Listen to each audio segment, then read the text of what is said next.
In the 1800s, that was a period of time when there was a lot of altar painting.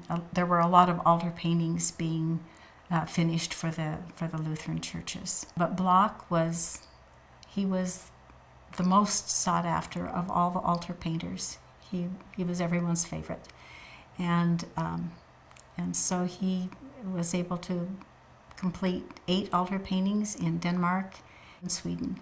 But the fact that there were copies of his altar paintings that were being made by these lesser artists kind of attests his prominence and his popularity during that particular time, to have 160 copies of his paintings made for these churches.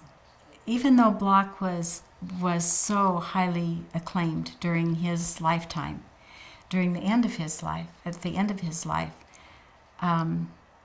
he was starting to fall out of favor.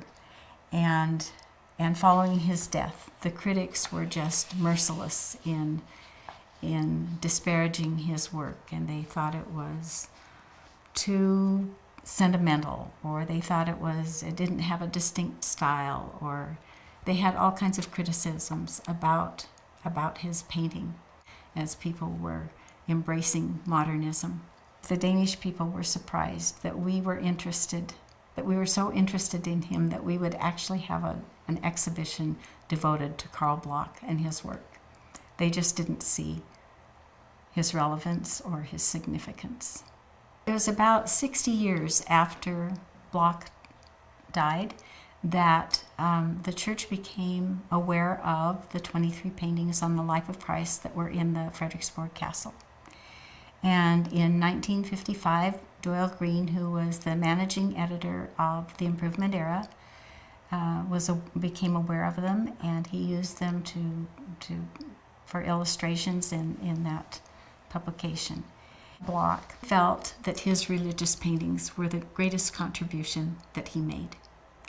And so he always wanted his work to live on after he died and to be of significance or help to someone.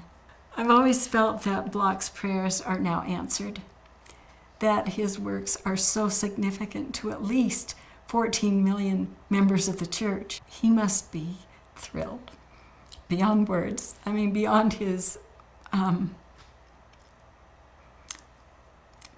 greatest dreams, that his work would live on after he died. It has, and this dream of his has been answered.